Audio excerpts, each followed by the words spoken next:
Hello, everybody. Welcome to episode 6. Is Episode it really 6. episode 6 already? Yes, episode 6. Yeah, My goodness. it's episode 6 of Time flies when you're reviewing weird shit. episode half dozen of Get the Flick Out of Here. I'm your host, Alex Pawlowski. Well, also the other host is Kate Elizabeth. Kate, how's your week been? It's been mysterious. Oh, I see. Yeah. And I don't know why. There's just simply no resolution, Alex. None. Do you think anyone's ever Not going to one. find out why it's so mysterious? They'll probably have a really good idea, but technically Oh, it'll be an unsolved mystery, I tell you. Oh my goodness! Could that be? Yes, it's everybody. In case you couldn't tell from our really good play acting, we decided to go ahead and do the I think the granddaddy of them all. Like of all the here's something weird. It's either this or Ripley's Believe It or Not, hosted by Jack Palance, the original one, not Commander Riker or whatever. No, but I the original. If I can find that streaming, we're gonna have to do that one of these weeks. Ripley's Believe It or Not. I watched that every single Sunday. Did you believe it? Well, I was a small child. Why would anybody lie to me? It's television. So but every Sunday, because I grew up where we didn't have cable. We were way out in the country, so we had 4 channels, and on one of them every Sunday at 4 p.m. was Ripley's Believe It or Not. And we'd watch that. My brother and I every Sunday. It was the 80s. We had nothing to do, but also later in the 80s, in the ladies, in the and the ladies, there was a show that came around that was called Unsolved Mysteries. It actually may have been around earlier than that, maybe the mid 80s, but I became aware of it in the late 80s. I only started watching it in the early 90s, but I wouldn't watch it all the time because you didn't need to watch it all the time because there was no continuity. You would just pick one show, and there was Robert Stack, a guy who talked like this, very old, old.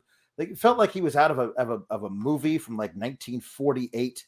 Like everything he wore an old gentleman's raincoat, like double-breasted and belted in the middle. I was like, is it bad weather wherever you are, whenever you are, sir?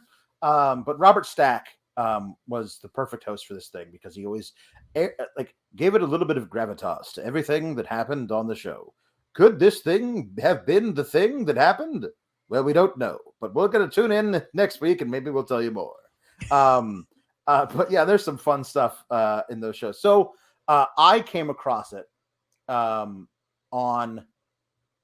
just I have one of those Roku smart TVs, and they have something just called free episodes of whatever. And I was like, I don't know what we're going to review for this week, Kate. And I've got some. I don't have a whole lot of time this weekend, so let me see if I can find something. And Unsolved Mysteries. I was like, let's see if one of these is good. And doggies, the first one I picked was perfect. And I said, Kate, find yourself an episode of Unsolved Mysteries to review because that's what we're doing this week.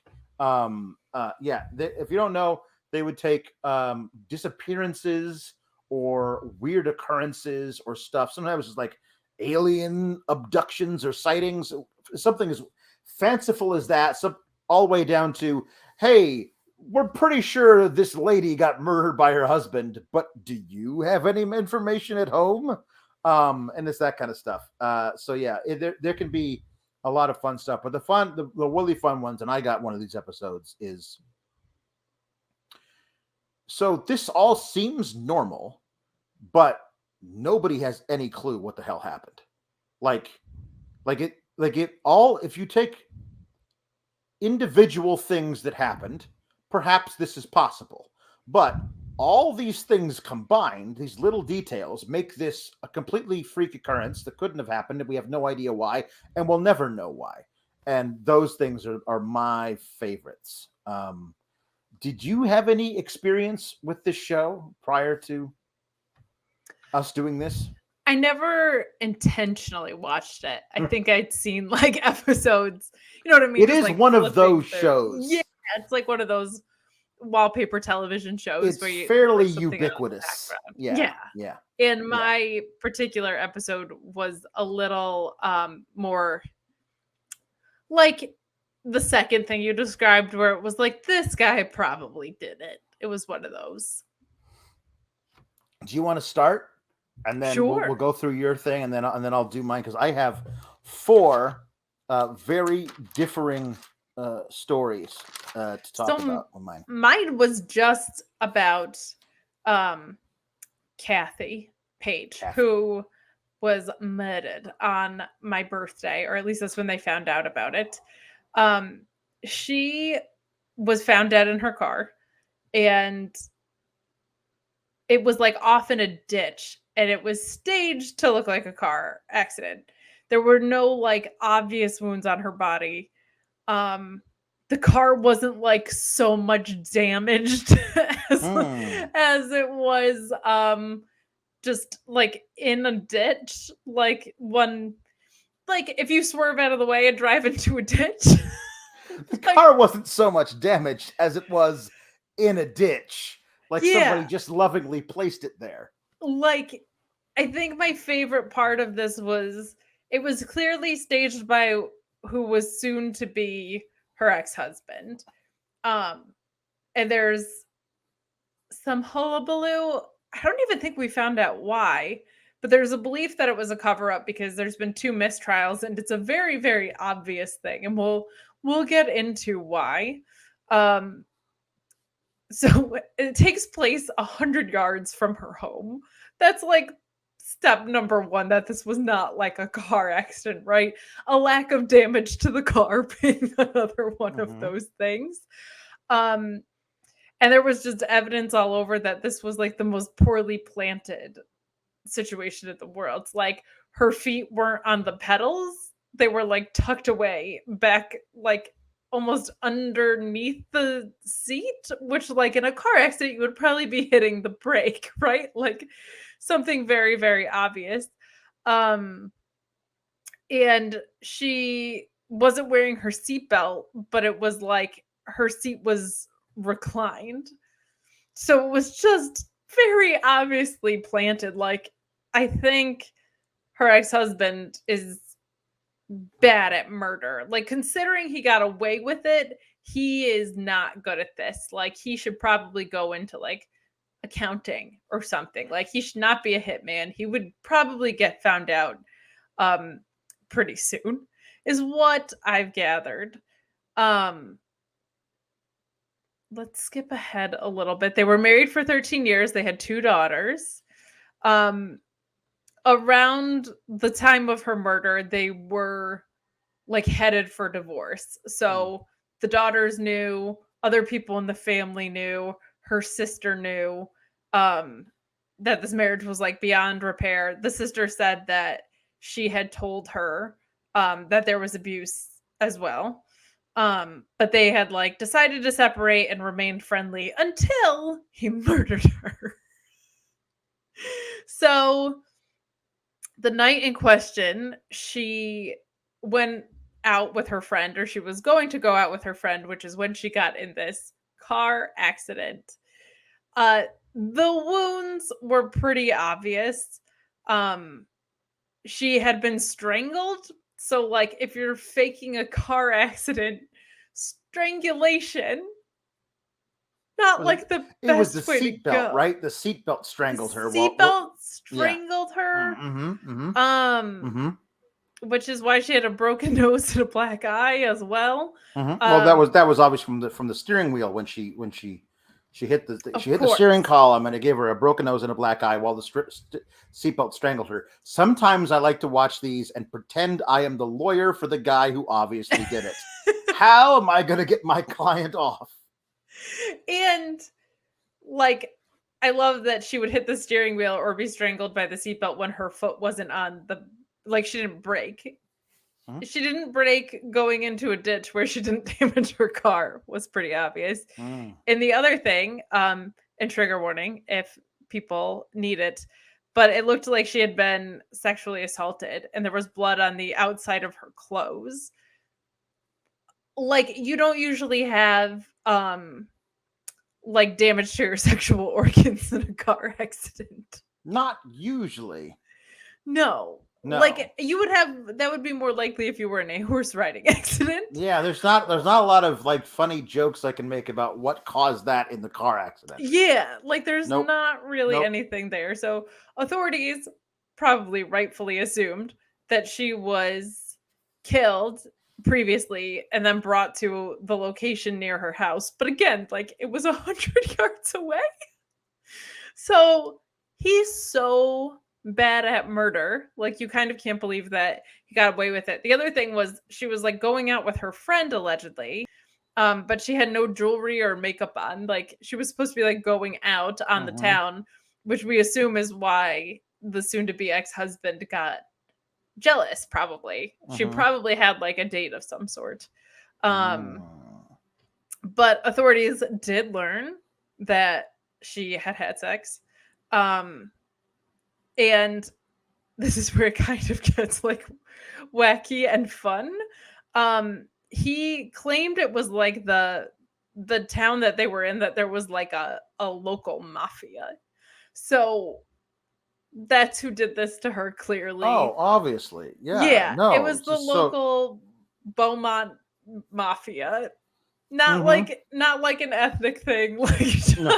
the local, just your run of the mill Yeah. corner shop. Listen, Beaumont, is mafia. this Texas? Yes. Because the PTA down there can get really violent. You never There you know. go. It's the PTA, man. There you go. And the story at no point made it even seem like he tried. When they investigated the sexual aspect of it, I don't know how they were able to tell this, but like he had a vasectomy and the person that she had slept with did not. Or that's what he was claiming, I think. So he was like, well, she clearly had to have sex with another man because I had a vasectomy, as if those aren't reversible. But that was like the one shred of evidence that they were kind of clinging to here. He called 2 phone numbers the night of her death. One was their daughter, and the other was a motel. So like, definitely seems like there was some stuff being planned and going on here. But it just like it at no point felt like it wasn't him. And he really leaned into this Beaumont mafia being responsible for her death. And said that like the police were basically framing him because they didn't want to get involved in this mafia war. As that goes. Her family rightfully believes that there's been like covering up for him because it's so blatantly obvious that it was him on so many levels. It took police 3 years to issue a search warrant. So that seems wildly negligent. And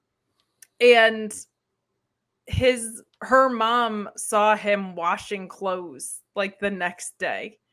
Had a visual of that happening. So her family thinks that the police were covered up. This went to trial.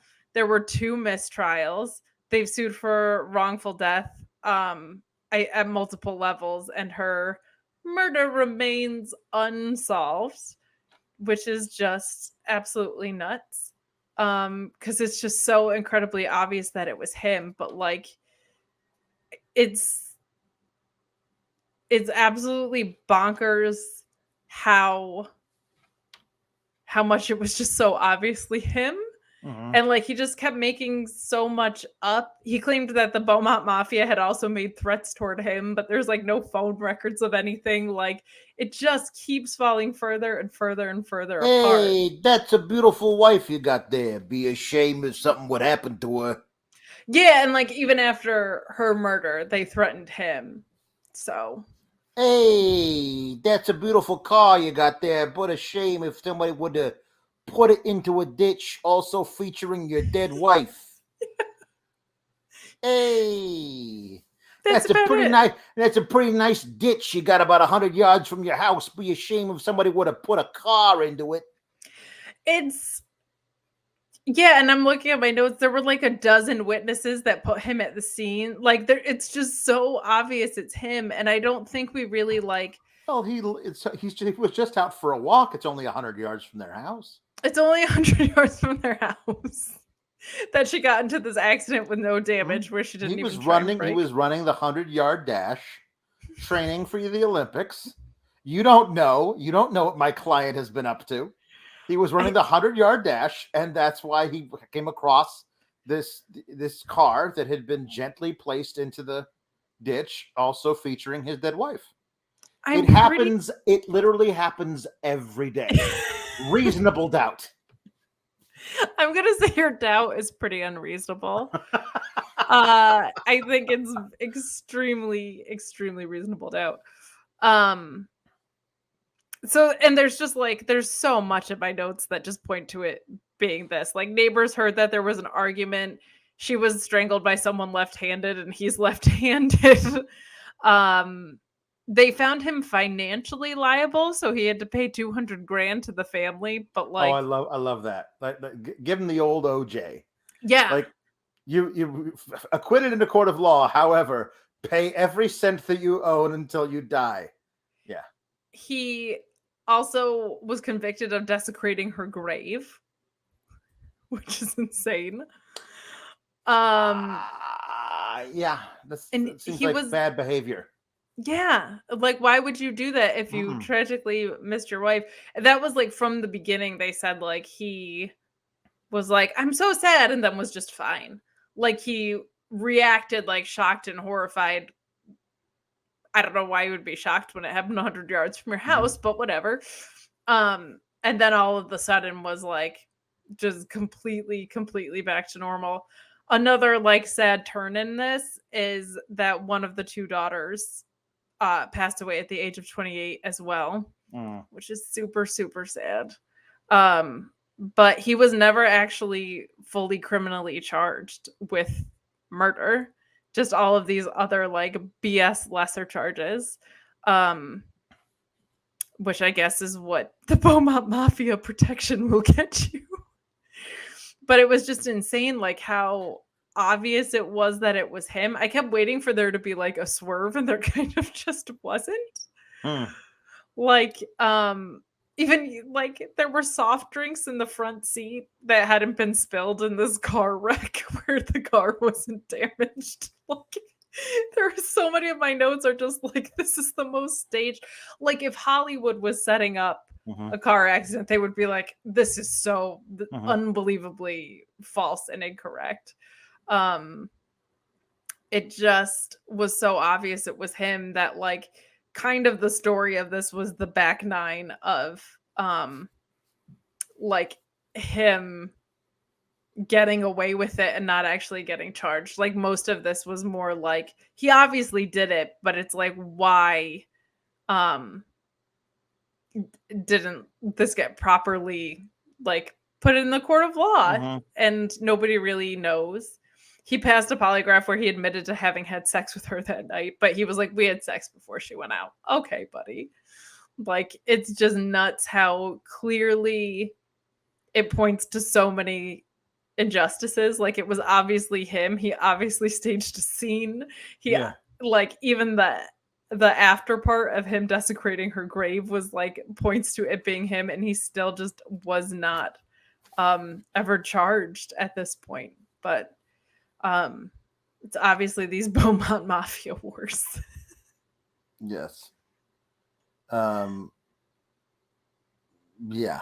It's got to be the Beaumont Mafia.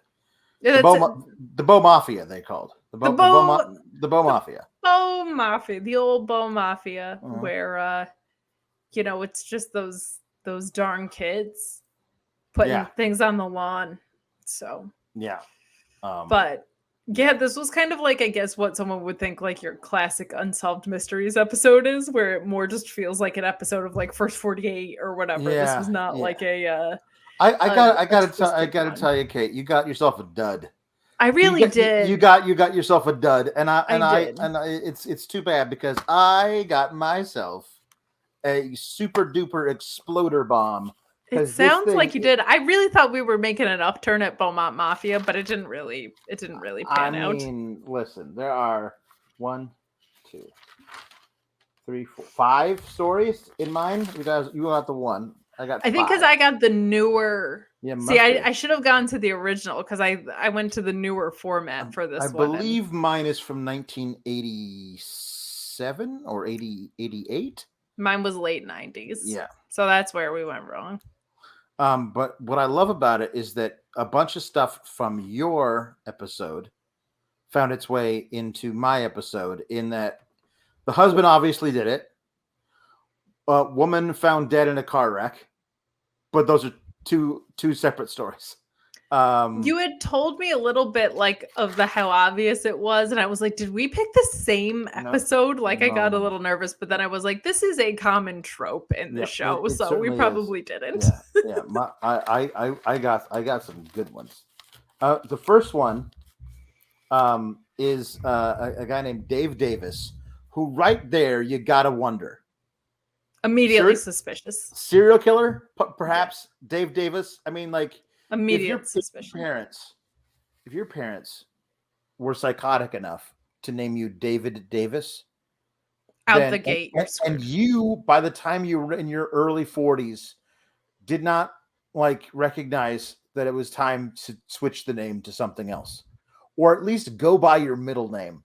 There's problems. That psychotic nature of your parents has transferred genetically to you. 1,000,000%. All bets are off. Yes.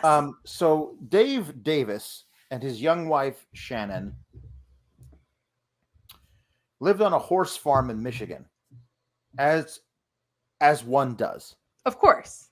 And as one does, if they live on a horse farm in Michigan, they were going to saddle up the horses and go for a sunset ride into the woods near their property and be right back for dinner. Sounds lovely. Yes. Problem was that Shannon fell off the horse and her head hit a rock. And then he brought her into the ambulance. He called the police. Called the ambulance, and the ambulance came, picked her up, and she got to the hospital. And oh no, what can we do for her? Oh no, it looks like she succumbed to her injuries. That's so sad. I wonder if maybe we'll interview this husband and what he'll react to of this terrible accident that befell his young bride. And of course, he's just talking. He's just asking about when he can collect on the life insurance policy. That was his first major question, where he was like, "Hey, so where do I go to get my money?" Is the such a mystery? Yeah, such a mystery. Who knows what might have happened? Lord. But here's the thing: is Kate, you'll never guess what happened. I mean, literally, like, okay, obviously he killed her, but how?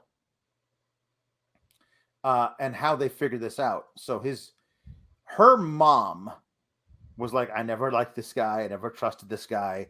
I think he was the one who did it. And the police are dragging their feet because there's no witnesses. And, the medical examiner examined her, and she blunt force trauma, probably. Blunt force trauma to the head. Yeah. Yep. She fell off and hit her head on the rock, just like he said. And like, in order to get her to the road where the ambulance could pick her up, he carried her from the site, because he wanted to get help for his young wife, obviously.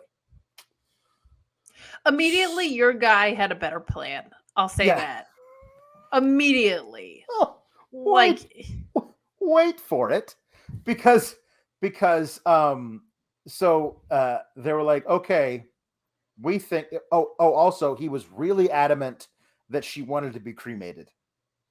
And her parents were like, no, there were some denomination of Christianity that does not do that.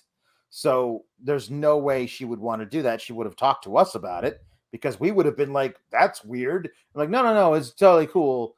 I want to do that now. She would have said that, but she didn't say it. So it was like, they had to file an injunction to get him not to cremate the body. It's a good thing they did that because they had to exhume her to get a toxicology report to see if he poisoned her and then hit her over the head. And they were like, we found something in there, but we don't know what it is. She tasted negative for all kinds of these drugs, all these sedatives, everything that we know. We have no idea, but there's something in there. We just don't know what we have to know what we're testing for to see if it's actually in there. We can see the makeup of the chemical. We just don't know what it matches.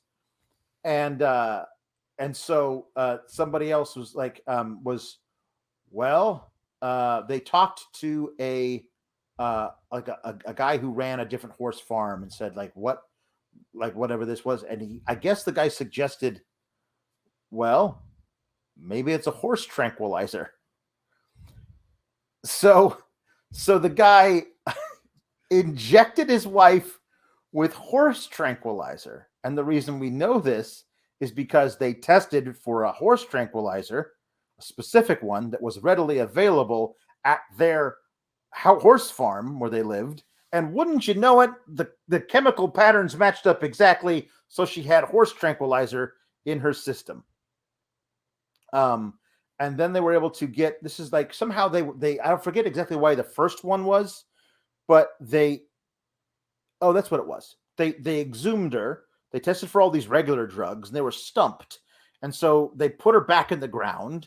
And then they were like, well, what could it be? And then they found, it's horse tranquilizer. That was what was in her system because they were to test the blood that they had drawn from her originally. And then they were like, well, now we need to prove that she didn't just eat it. Take horse tranquilizer herself, as one does. So how do we do that? By the way, this guy, has now moved to Florida. And then he left Florida and went somewhere else. He cashed in on the life insurance policy and just decided to just go on the lam all over the place. And didn't leave the country at any point while they were investigating? Wait for it. So then they exhume the body a second time and they find needle marks on her neck and her wrist. So he jabbed her in the neck with the horse tranquilizer, which was enough to get her to fall off the horse that she was on. And then, but she fell off and didn't hit her head. So they think that what he did after that was that she was still able to kind of like fight him off. So he was able to hold down one of her wrists and then jab her with more horse tranquilizer to get her to paralyze herself, basically. And so then he drags her body over to a rock and bangs her head against it. I'm sorry to laugh, but this is weird. This is weird. Okay. This is real weird. And so then, I guess we found out this guy murdered his wife. By that point, this is years later. And like, I didn't know that you could it's years later. I guess embalming fluid allows for the stuff to for your flesh to decay at a much decreased rate, but I didn't know that years later you could dig up a body, be like, oh look, there she got stabbed in the neck with a needle. Why was it years later? Because everyone's dragging their feet because they didn't even reopen the investigation until a year after she died, but the parents finally got them to open the investigation again. Anyway, all right, let's find this guy. Where is he?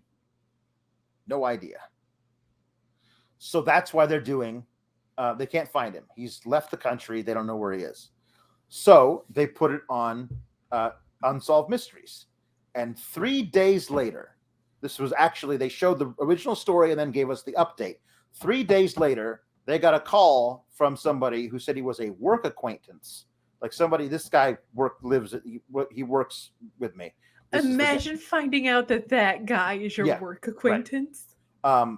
And he's my work acquaintance. Oh, good, sir. Where are you located?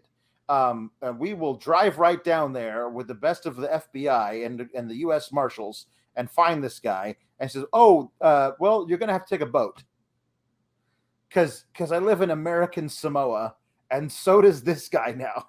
He moved to Samoa, and then also married like an 18-year-old Samoan girl. Oh, he was definitely gonna murder her and cash Yeah, in definitely gonna murder. Yeah, 100%. 100%. But like he had grown out a mustache and did like wearing those glasses from the 80s that had those transition lenses, but all the time. Yeah, he's definitely that guy. And the entire he's walking, doing the perp walk, and they're interviewing him. Did like what do you have to say about like your wife? Like he's just like, I didn't do it. I didn't kill my wife. Dave Davis, we know it. We know Dave it was you, Davis. Davis. We know it was you, Dave Davis. Oh my gosh! And so then they did a retroactive update to the update. Like they knew that they knew I was watching it in like the year 2022, even though the update was from 88 to the original story that ran a year prior to that or whatever. You know how they knew that? It's an Aliens. unsolved mystery. Aliens. Aliens. So it all comes So they back. said that he was convicted and was sentenced to life in prison. Good. But he died in a prison hospital 23 years later. So gotcha. So well, 23 years and passing away is like a He served he served a life sentence. He certainly did. There you go. So not the smartest crime, but marginally smarter than my guy. Yeah. Like the thing that he staged correlated like at all with the crime. I am intrigued by how he stabbed her in the neck while also on horseback. Like he must have been pretty good at riding a horse. I guess if you owned a horse farm, he'd probably be pretty good at it. Reach across and jab someone in the neck. Oh, by the way, like apparently he was also like wanted in several states for like being a con man. Like not murder, but like other things. Like, you know. Like defrauding banks, like the Chrisleys, as we learned today. I think it might be that. I think it might be that. At least Chrisley does not know best. We found out today. No. Unless the thing you are asking him about is defrauding banks, then he knows a lot about that. But he doesn't know best because he got caught. No. I didn't say he knows best about getting away with it. He knows best about doing it. That's fair. That's a very good point. Yeah. So anyway. That was just the first story. Second story was a heartwarmer. Sometimes Unsolved Mysteries give you a little tug on the old heartstrings about a family that went to a refugee camp in WW2 at the end of WW2, and it was husband, wife, and young daughter. And they were befriended there by a young American private who looked out for them and, like, you know, would read stories to the little girl and all this kind of stuff. And a real sweet guy. And then one day they went to go meet him where they normally meet him to like hang out or whatever. And the father got the news that no, his orders came through late last night. He got shipped out. And he didn't have time to say goodbye. And like it was like this thing that they always wondered where he was. So they did a whole thing of like, hey, Unsolved Mysteries, could you find this guy? By that point, the mother had died, but the husband was still alive, very, very old. And the little girl was like in her 60s or 50s, I don't know, 40s, because it was the 80s, so probably that point. Anyway, and they were able to find him through Unsolved Mysteries because they showed a picture of him that they had kept, that he had given them. And this woman says, I know that's Uncle Joe. That's Uncle Joe. And so she calls Unsolved Mysteries, says, hey, this guy is Uncle Joe. And so like, hey, it's Uncle Joe. And so they actually have a reunion where like they go to his apartment.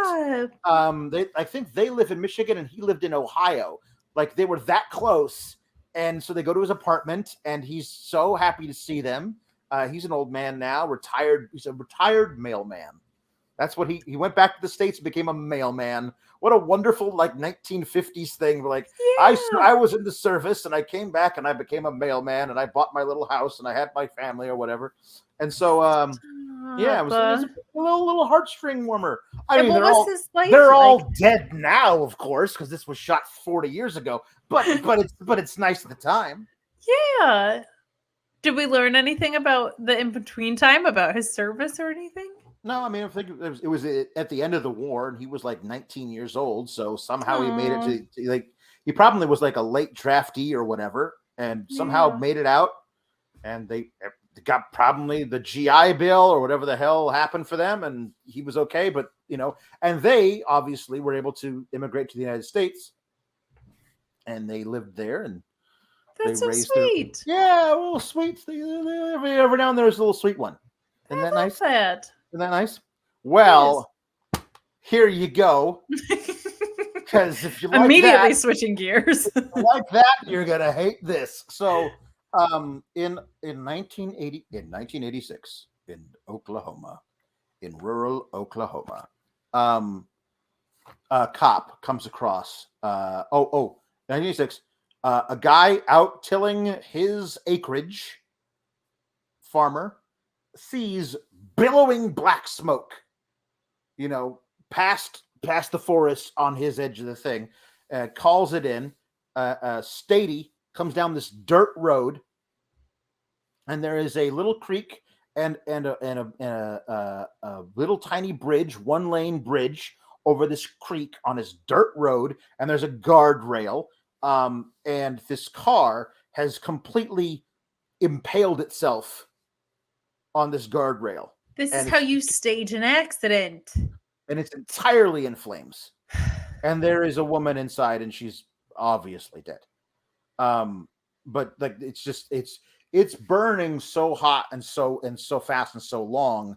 Like they're like the gas tank explode. We don't know. Nobody got there in time. All we know is like this farmer saw a thing. So so we don't know anything about it. We know who the car is registered to. It registered to a Pat Conway. They have some family photos of him and his wife, Aileen. So that's who we think is the woman in the car. There's a little family photo. You like when they go to like the portrait studio and they sit you down and everything. Big in the 80s. And they only showed the photo real quick. And so I wasn't able to count how many children they had. Between 14 and 26. I'm really not sure. Honestly, if they show you a photo and there are 3 kids there, even if they show it to you for 1 second, you know how many kids there are. Yeah. You don't have to count. You don't have to count. You they just showed the photo for 1 second. I have no idea how many kids there were. There could have been 7. There could have been 12. There were a bunch of fucking kids there. Okay. You genuinely think it was somewhere like around a dozen? Could be. Honestly, but if you told me it was 7, I'd be like, that makes sense. If you told me it was 12, I'd be like, really? Was there 12? I'd have to think back, like maybe. But if you said 10, I'd be like, I believe 10. 10 is absolutely a thing. I have no idea though. Okay. So, but it was more than 5. Okay. Like it was a good number of kids. There were rows. And their mother now is dead. That's the sad thing. And their father is no prize. So, Pat Conway, this dirt road where she crashed is 15 miles from their home. And Pat Conway 15 miles, notably not 100 yards. Pat Conway says he has he's like, we've never driven down this road. Like, I mean, obviously it's a reenactment, but they may have actually reenacted it on the actual road. I don't know. But the road looks like nobody's ever driven down it, kind of a thing. Like, it's amazing somebody built that bridge over that creek. Gotcha.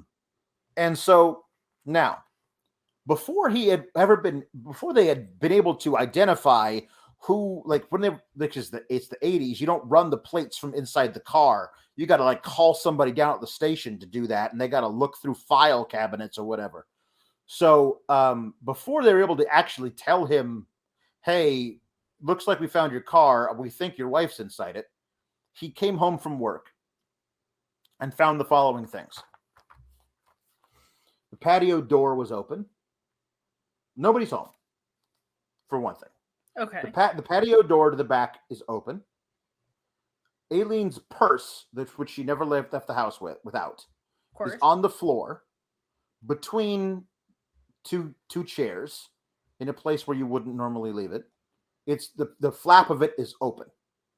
He doesn't know if there's anything missing from it because it's his wife's purse. You know what I mean? That kind of a thing. But her, I think her wallet's not in it. Her glasses are on the floor as well in a different area of the room. She can't drive without her glasses. She probably shouldn't. And driver's license is missing. So there's that. The iron has been left on in the laundry room. And there is a garden hose pulled from around the front of the house, left running, pouring into the backyard in-ground pool. Also, the bathtub is full. And there's a phone by the tub, which has been left off the hook. Like Aileen decided, okay, well, I'm going to fill the pool with water. I'm going to let this iron just sit and stay on for a while. I'm going to throw my purse down there. I'm going to somehow hide. I'm going to throw my glasses over there, and I am going to burn my driver's license in the fireplace for some reason. Nobody's ever going to find that. I'm going to leave the patio door open. I'm going to go upstairs, draw myself a bath, have a little me time, take the phone off the hook so that Brenda from the PTA can't call me squawking about what's going on down at the VFW. Okay? So she's that's the only thing that would make sense. Of course, none of all of those things could happen. Maybe she did all that and forgot she left the iron on, but why did she leave her glasses in the middle of the floor? Why is her driver's license missing? Like, there's no reason to fill the pool with water. The pool's already got water in it. So this is where we get into some wonderful interviews with the people involved. Ooh. And they're fantastic, very thick. Probably should have turned on the subtitles, Oklahoma accents, because these people are Okies. Pat Conway was like, my wife, when she'd read, all of them sound like Boomhauer from King of the Hill. Like every single one of them. Dang old woman, crashed car, dang old. So the DA or the chief of police, I think it was the DA, goes with Pat Conway, who he never suspects for a second could have possibly killed his wife. Not for a second. No. I know Pat. Pat would never do that. Pat would never. This is what happens. We see him at the Christmas party. Right. In the community. And yeah. So they go to the crash site just to see if they'd missed anything. This is certainly days after the crash, if not a full week. Hold on. So, they're looking at the crash. And again, this is all a reenactment, right? And the thing they reenact is the DA reaches down and finds a big, like 8.5 by 14-inch flyer, that was like photocopied or something. Says, hey, Pat, this mean anything to you? Pat, well, yes, indeed, it does mean something to me. This is our church bulletin from the church we attend every Sunday. You can see right there, it is the date of the last time that there was a church bulletin was printed. Like this, the way he is, this is actually Pat Conway reenacting this thing. Like, they didn't get actors to play them because they interviewed the real people, and those real people are playing themselves in this reenactment. And Pat Conway is being as scientific as possible in the way like this is how I said it, I'm sure. Why, yes, indeed, it does mean something to me. This is the bulletin from the church we attend every Sunday.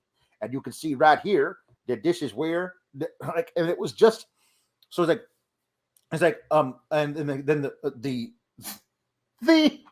TA is like, is your wife in the habit of driving with the windows open? And he said, no, sir, she is most definitely not. And then we get Robert Stack explaining, Aileen always drove with the windows up and the AC on full blast in the Oklahoma summer. So there's no way that this bulletin, if it came from their car, I was like, if it came from their car, is a thing nobody actually goes into. Like, are you the only people who attend this church? Yeah. Like, I know that this road is 15 miles from your house. Is it 15 miles from the church? The church? Or is it like 3 miles from the church? Like, could anybody, like, did you ever cross-reference if anybody who attends that church also lives on this stretch of road or takes it to go from the church back home or any of that? Nobody did any work because all the people who live in Oklahoma are apparently stupid. Oops, I didn't mean that. So, sorry. I don't know why I did that. That was bad. But these people are stupid. These people in this reenactment are stupid. It was like, the only way that somebody else must have been driving her car.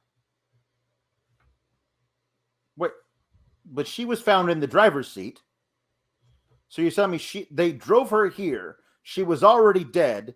They put her in the driver's seat, and then like wedged something into the gas pedal, and then sent it to the thing. They also did this because they got fantastic scientists down there in the forensics department, and they realized that if you set that particular upholstery on fire, it just burns out. But if you douse it in gasoline, it'll burn literally forever. So that must have been why it was burning so hot and why the body was burned beyond recognition. So, like they at this point, the only thing, the gas cap was also missing from the car. So it's possible they siphoned the gas out of that car and got it all over the seats, and then they didn't put the gas cap back. So yes, so it says the bulletin never could have flown out of the moving car, so it must have flown out of the car when they opened the door to get out of the car, so that they could put her in the front seat and wedge the gas pedal down.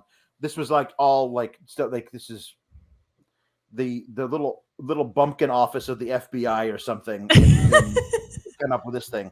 But the only thing they could think of is that she may have interrupted a burglary. And then they elaborately murdered her, as opposed to just like hitting her over the head with something and running. But also, like, did she interrupt them at like the beginning of the burglary? Because none of their shit is missing. Nobody stole the silver or the TV or anything. Nobody rifled through the drawers. So the best they can come up with was anything missing? No, nothing was missing except for her ID, and that was it. So that's it. They don't know. Thank you. Do you have any information about the whereabouts?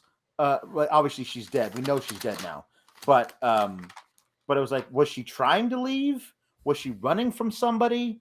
Did somebody? She has a husband and 974 kids, and they like didn't. I'm so confused. This is one of those feels the unsolviest. The unsolviest. It's definitely the unsolviest of the ones in my like. I was like, honestly, I have no clue what happened. It is one of those things of like, okay, so this might have happened. Let's say she got turned around, made a wrong turn, went on the wrong stretch of road, and there was a bee in the car, and she crashed the car and she died. Maybe.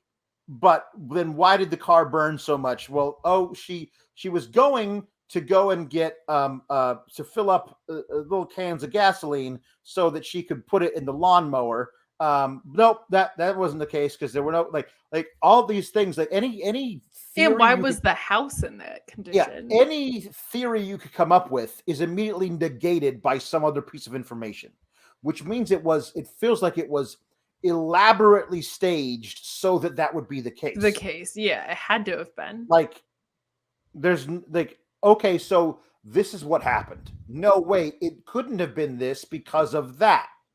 Oh, well, if that happened, then it must have been this. Oh, no, wait, that can't be the case because of blah. And so so I don't know what it was, or like who the hell Aileen Conway could have pissed off that they sent out like the best, most elaborate hitman in the world. Or who Aileen Conway really was. They did mention something real quick, and I forget what it was, but like whether or not Pat Conway had enemies. Oh. And he dismissed it in a really weird way. And I was like, did nobody follow up on this? Because maybe he did. Like, I don't know what I forget what he was actually a part of. Maybe I think he might have been like in construction or something. Maybe it was the Beaumont Mafia coming across the border into Oklahoma, and he crossed them, and they were like, it'd be a shame if something would have happened to your wife in this car. We tried something similar earlier, and we didn't do it very well. So this is the best way to do it. We figured it out. There's a lot of trial and error that goes into murdering a guy's wife. We did not crush it the first time around, admittedly. But hey, if at first you don't succeed at murdering a guy's wife and staging it to look like a car accident, try again. Am I right? And maybe try a little further away than 100 yards from the house. I'm just saying. This was also a thing. We had a notes session afterwards. We said maybe next time we should try further away.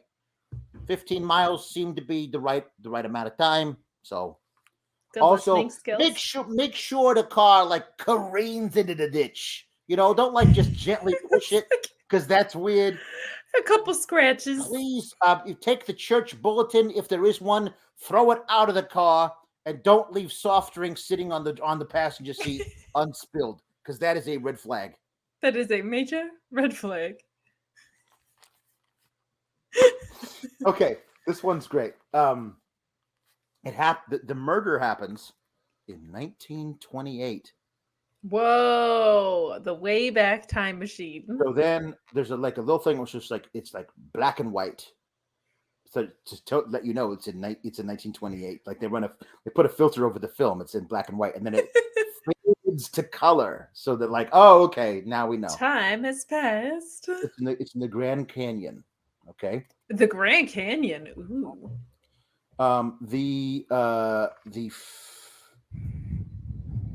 Hold on.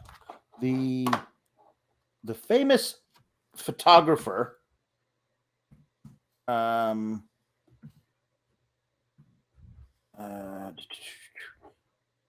his name? Emery. Come on. Oh, I don't have it. Emery Emery Cole. That's his name. Emery Cole. Emery Cole was I think maybe? Yes. No. I don't know. There was a guy who was a famous Grand Canyon photographer. I think his first name was Emery. Emery. Did I write Cole? Is that what I wrote? Emery Cole? Anyway. So in 50 years later, in the late 70s, he dies. And they're going through his estate to see what they can sell, because he's a famous photographer, right? At least like in that area.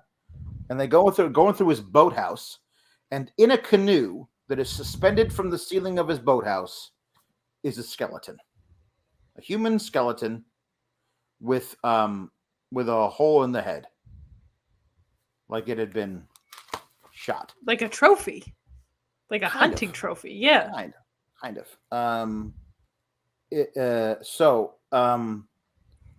The person who is said to have died is Glenn Hyde. He was How do we 26. know it was Glenn Hyde? Well, we don't know. We don't know that was the skeleton. We're like, okay, so this connects possibly to this person who mysteriously disappeared.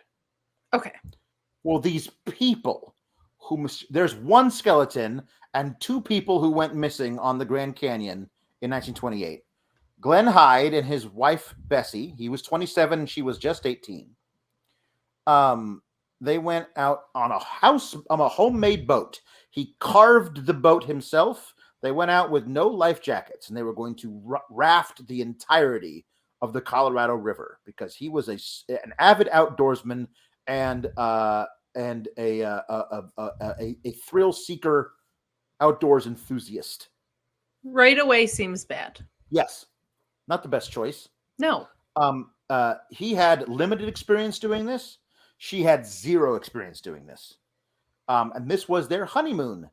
And they took no life vests. No life vests. No. Foolish. Because otherwise it's cheating. That's honestly what Glenn apparently believed. So they were going to go from Utah through to Arizona, and they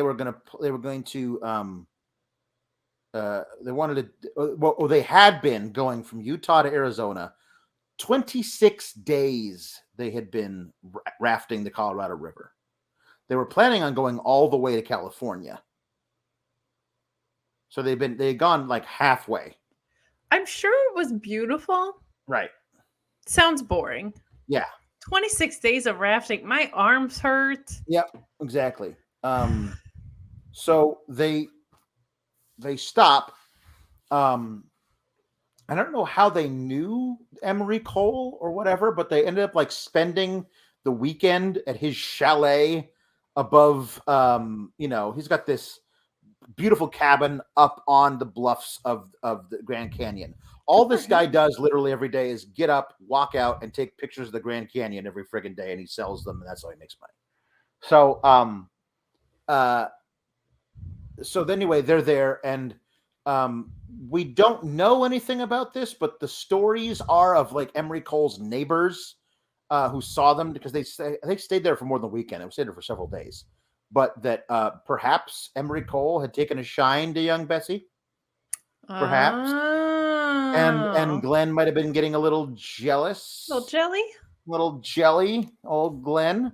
But Glenn was like, we're leaving tomorrow. We're not staying here anymore. We're going to go. And Bessie didn't want to go, but anyway, they leave. And then they just go missing. Nobody's seen, because I guess you're supposed to like plat out where you're going to stop. So people will know that you're gone missing on one of these trips or I would whatever. think so. So they don't show up. And they're like, okay, well, I guess we got to go out for a search party and find out where these people are. They find the boat. The boat is undamaged. It wasn't like the boat hit the rocks or something. Much like a staged car crash. There's nobody there. There's no sign of anybody. Now, back to the skeleton. The skeleton, the skull is has a bullet hole in it. Okay. They did a full, like, I guess this is as scientific as they could get because they didn't have like a way to like DNA test anything because they don't have anything from Glenn Hyde and whatever. So they backlight the skull and then they put a picture of Glenn Hyde and they fit it like through there so that like you can see the bone structure of the skull behind the picture and go, this isn't him because of the way his jaw is rounded, his cheekbones, the way his brow protrudes. It can't be him, says this guy. That's wild. But this guy also talks about how much he loved Emery Cole and how Emery Cole was such a hero to him, this scientist. So like maybe you're telling us it's not this guy, but it's really this guy because I don't. Because you don't want it to be that guy. I honestly think the skull might have been Glenn Hyde. I have no idea. So there was in 1979, 1971, there was a 20-day rafting trip where like you go with a guide, you're with a bunch of people, Here's where we're staying at these campgrounds. We bring your tent. It's a whole thing. You pay money to do this kind of. It's a touristy thing. And George Billingsley was a guy who was on this trip. And he wrote a book about this trip and about this incident I'm about to describe to you. So the guide tells the story of Glenn Hyde and Bessie, who went missing and nobody ever found them, and we have no idea what happened to them. And this woman, 60 years oldish, speaks up and says, I am Bessie Hyde. I killed him. We got into an argument. I didn't want to keep going down the stuff. I wanted to go home. I didn't want to be married to him anymore. I did not realize this was the guy I was marrying. He was very aggressive to me. He was always belittling me, and he hit me.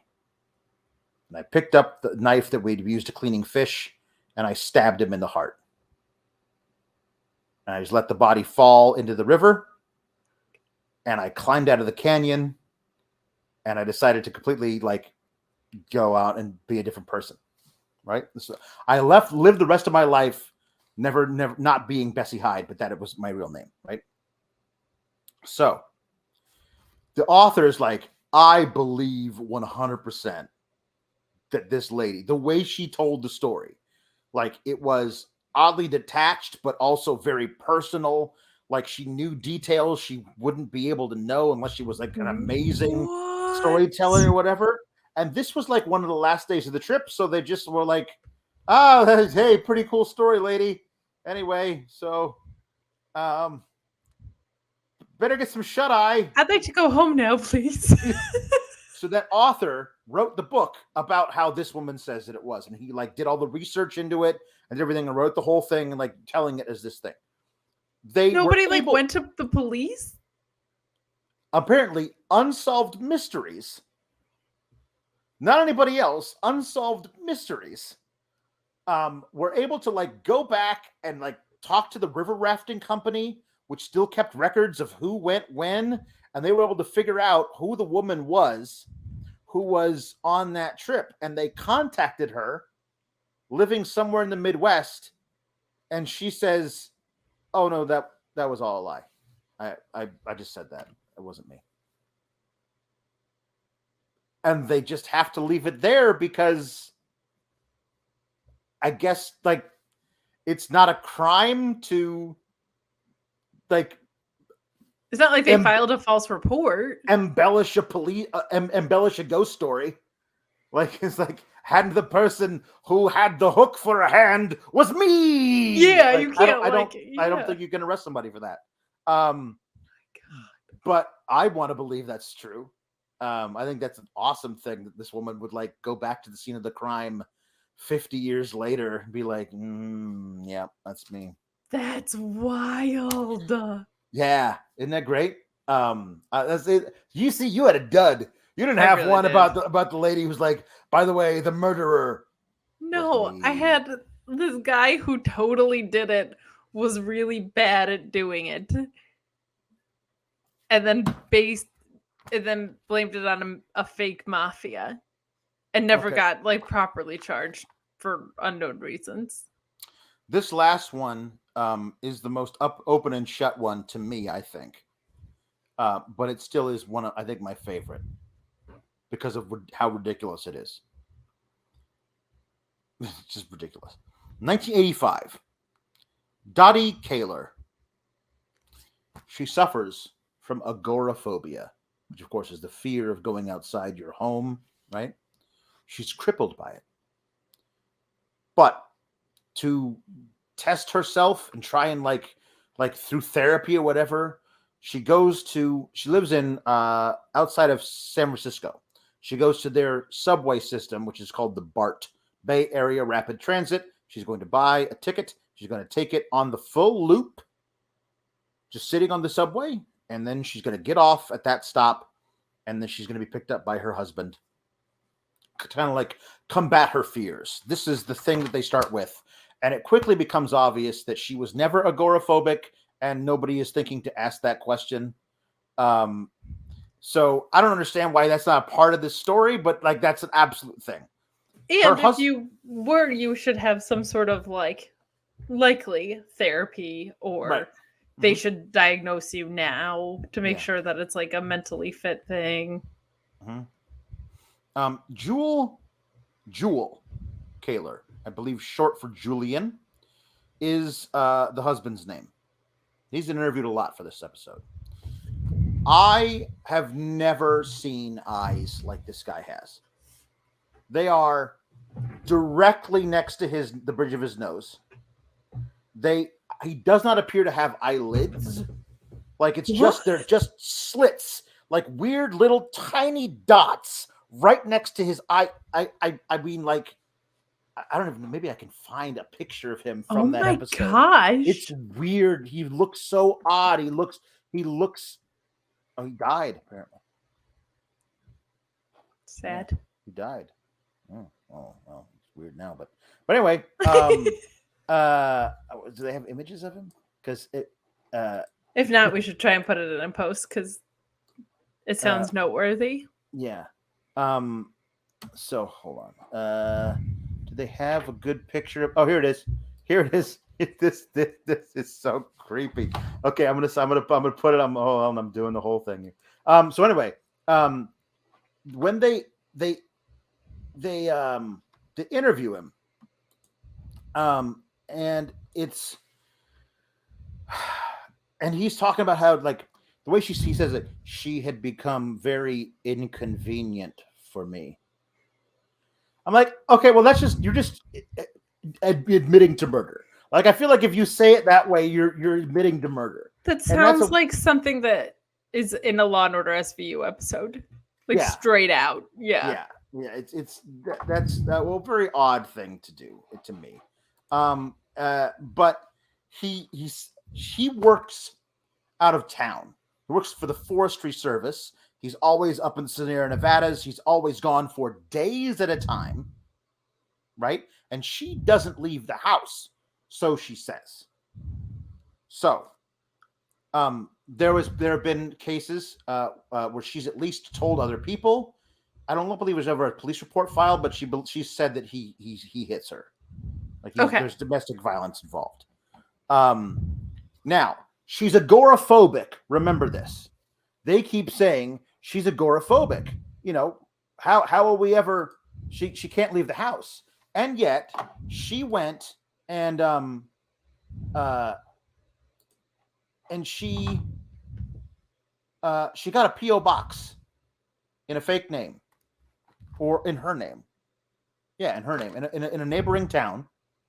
Sus, as the kids say. And she goes to a support group for agoraphobia, which I guess is something, but she never leaves the house, but she goes to a support group. So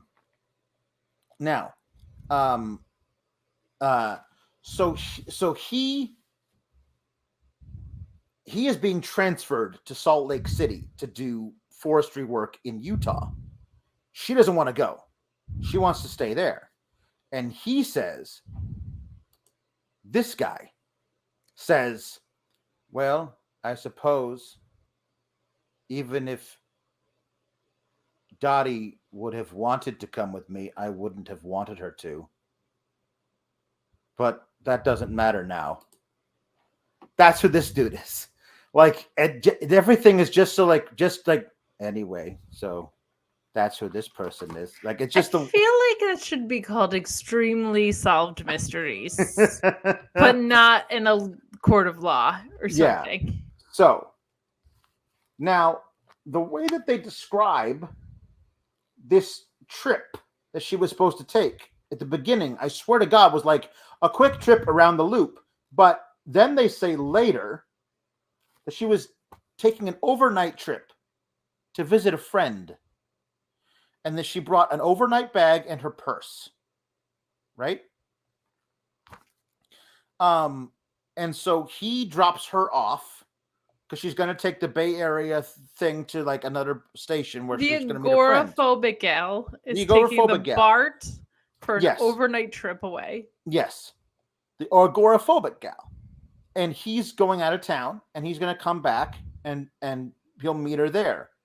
He says, again, this dude says, when I got back to the parking lot at the BART station, her car was there. What do you mean her car? I thought she was agoraphobic. She has her own car. She's got a VW Bug, and her purse was sitting in the front seat. The same purse that he says she got on the train with. So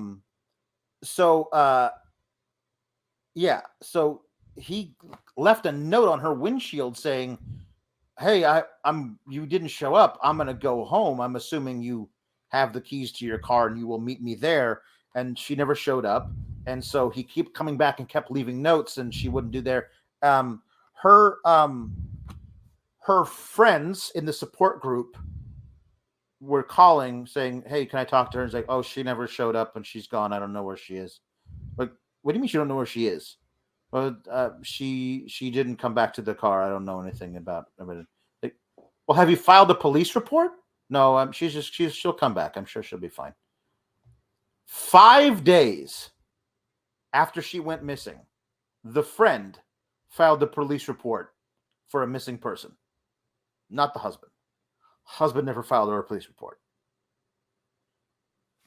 So that's it. That's the end. They've never found her. Ever. This guy apparently died recently. He's gone. He moved to Salt Lake City.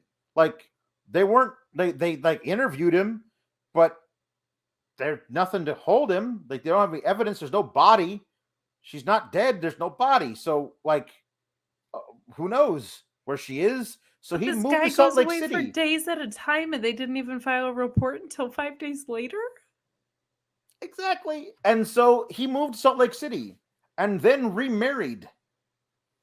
And then he ran for office under the Libertarian Party. And they were like, "Hey, we should probably do some vetting on this guy. Oh, hey, by the way, his wife's still missing from 15 years ago in San Francisco. Should we vote for this guy? Nah, probably not. He had to drop out of the race. But it was like state legislature or something in Utah. Still a ballsy move to be like, let me run for office. They never found her. So here's the deal. There are two things here. Here's my own detective work. They hated each other. Right. He was always gone. And abusive. She says he was abusive. He denies it, right? Obviously, he was going to deny it, but she says he was abusive. She never filed a police report. She's told friends, contemporaneous utterances or whatever. But they hated each other. He was gone for days at a time, and she had enough of a secret life that she got a P.O. box where she was receiving mail that he didn't know about. Okay, she opened a bank account. That's another thing, and got a credit card in her name that he didn't know about.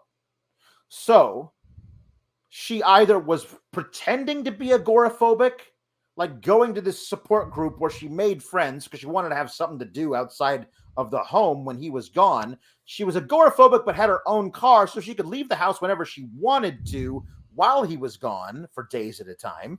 And she may have used this P.O. box and this bank account and this credit card to basically start a new life perhaps with another man. And one day she was like, "That's it. I'm gone. He's moving to Salt Lake City. I can't leave." What if the reason she says I don't want to leave is because there's another guy who lives in the same area of the Bay Area, and if she leaves to go to Salt Lake City with his husband, who she hates, she won't be able to see him anymore whenever this guy leaves town. So he was willing to let her stay while he moved there, but maybe he never told her that, and there was an argument about it or whatever. So she said, "Fuck it. I am leaving him. I'm going to get on this train. I'm going to take my overnight bag and my credit card and my all this other stuff. All this thing been mailed to me at my P.O. box and my purse. I'm getting on this train. I'm going to get off at this other station where my boyfriend is waiting for me. I'm going to leave my husband for him. We're going to go. He's going to whisk me away to some far off land of, I don't know, Kentucky or wherever the fuck they're going to go. Samoa, because that's where some people like to run away to. So either she did all that, or this guy found out she was going to do that and killed her. So there's two options. I like the first one the best because it means Dottie's alive somewhere and she got away from the abusive guy. Yeah, because also that guy never got punished for it if he actually did it. I agree. Still, it's like 30 years later, 35, almost 40 years later, and they never found the body. So I'm hoping it's because she actually left somewhere. Maybe is even still alive. And B, because otherwise, this guy is the best in the world at hiding a body, and I don't want to believe that's true. I'll say this. Would never date anybody in forestation, parks, whatever. I feel like you're just setting up for the worst possible scenario. No, thank you. Nothing good can come of it. No, thank you. Nope. It's not a passion for nature. Don't believe it. So those are my unsolved mysteries. Look Kate. at that, though. It was like a rafting experience. I have learned. See, I'm a safe, healthy, thriving woman because I'm in New Jersey. Never go rafting. Never marry a guy in forestry. No, nature is healing. Get the fuck out of here. You're not a horse girl, so that's going to save you from a horse guy. Yeah. I'll stick to Jersey does diners and malls really well. I'm golden. And whatever you do, never go to Oklahoma and marry a guy named Pat Conway who may or may not have been in debt to the Beaumont mob. I'm not going to dig as hard as you did at Oklahoma, but I don't have any intentions of going to Oklahoma anytime soon. I'm sorry. It was just the fact that everybody... It was like the typical, stereotypical. But they were so Oklahoman, not just the accents, but the fact that nobody actually did any digging about whether or not, like, what could have happened. I know the big thing that's going to break the case is this church bulletin, which is literally passed out to hundreds of people every week. It must be hers. There's literally no other explanation for it. Also, should we possibly check and see if Pat Conway pissed somebody off in the Beaumont Mafia? Maybe we should do that. I don't know. I don't feel comfortable talking about the incredibly real Beaumont Mafia on this podcast. We don't know what their reach is. Maybe it was the Tulsa Mafia. You never know. Dun. The Oklahoma City Mafia? The OKC mob, you never know. The OKC mob, they are ruthless. Gang wars, man. Gang wars. So that was Unsolved Mysteries, and I will say this: Unsolved Mysteries is hit or miss. Because I feel like I missed. Yes, I will say if I watched your episode, I'd be like, get the flick out of here. But if I watched my episode, which I did, I would say I would like to watch another episode of this because there's a lot of fun stuff here to be talked about. See, mine's not even a get the flick out of here as much as it just didn't feel like different from many other crime shows. It started to turn when we got into the fictional mafia. Like, there was another but one. But it just felt like First 48 or any of those. The next one that started playing after this one ran out, like automatically. The first one was about how this woman froze to death but didn't die. Like she froze. She ran out of gas or the car skidded into a ditch. Another car thing. And it was in upper very, very northern Minnesota. And it was like 70 degrees below zero with the wind chill. And she got out of her car like wearing a skirt and a light jacket and was like, I'll be fine. Once again, nature. Yeah, Like nature. the elements of weather coming into play. And she was Just like, stay my inside. friend lives on this road. I'll just walk to my friend's house. And the way she tells it, because apparently she survived this, she got to her friend's house, was in their front yard walking to the door, and fell down hypothermied. And the friend found her frozen stiff the next morning, and I guess got her to a hospital where she had the faintest of pulses. So we're trying to warm her up, and some nurse was like, "This isn't going to work. I know what will work: the power of prayer." And so she got on the phone. They began a prayer chain where they called all the friends and they did a prayer circle, and everyone was praying for this girl who was frozen to death. And guess what? She woke up, which therefore means that God is real and prayer is real. And like, so there are very odd things you can find on an episode of Unsolved Mysteries that are just all kinds of crazy things. The unsolved mystery being, is God real and what happens when we die? But also, how did this woman survive being frozen stiff overnight in 70 degrees below zero with a wind chill? Stuff like that. But it is I appreciate the ones that are not supernatural, but like, how the hell did this hitman stage this crime scene so perfectly so as to never let us to find out at all what happened? Those are my favorites, because the Beaumont Mafia, they hire the absolute best men to go across state lines to Oklahoma to murder Pat Conway's wife. They really do. The local chapter? They are Not nothing. great. They are nothing if not thorough. That's what I will say. Fair. The local chapter, not so great. No. You got to hire an outside guy to do this. Yeah. Definitely. All right. Well, that was it. That was our episode. I would keep the flick. Yeah. Or flickish thing. Yeah. It honestly, like, if somebody were to say, "What's a great episode of Unsolved Mysteries?" I'd be like, "This one, the one that I watched." Yeah. You got such variety. I got a really good episode. Even I got the heartstrings got pulled. Yeah. I even got one of those. Nice so yeah, I would Unsolved definitely say to people, like, and the thing of it is, like, it's available literally everywhere. Yeah. Like, everywhere have dozens of episodes of this. And so that's the kind of, it's a really great thing to put on while you're folding laundry or doing whatever around the house. Background music. Be there. But yeah, I would recommend if you've everyone's heard of it, I think. Yes. But a lot of people may have never seen it. And I think a lot of people think it's more what I had than what you had. I think people think it's more just like unsolved murders than mysteries. Yeah. There can be some, like, this guy says he was abducted by aliens, kind of a deal. Like, those are out there, and maybe that might be a crossover episode with ancient aliens. You never know. Kate, where can the people find you on the social medias and elsewhere? You can find me at Miss Kate Fabe on Twitter and TikTok. And Kate'stagrams on Instagram. And you can also find me, if you're a wrestling fan, doing a million podcasts, including Sour Graps every Tuesday night with the fella next to me. Wednesdays at the Mark Order podcast in Fightful, doing the AEW and Rampage and SmackDown Friday night post shows. Mm-hmm. Yes, you and can a find million others. Yeah, find me on the Twitter at Alex Sour Graps.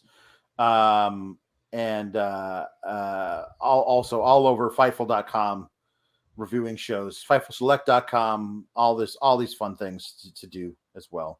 I'm very happy that we did this one. If I happen to find another episode as rich as this, I might have to, like, delve into it in a further episode, just because sometimes they give you everything you need all in 1 hour. The unsolved mysteries. So maybe we'll talk more about that at a later date. But until then, we'll have to find out what we're going to watch next week, and then we'll decide whether we want to get the flick out of here. Bye, everybody. Have a great week. RESPECT. Click the subscribe button and find out what it means to me. Nah, that doesn't have a ring to it. But if you like videos about real news stories that are funny, stupid, or weird, subscribe now.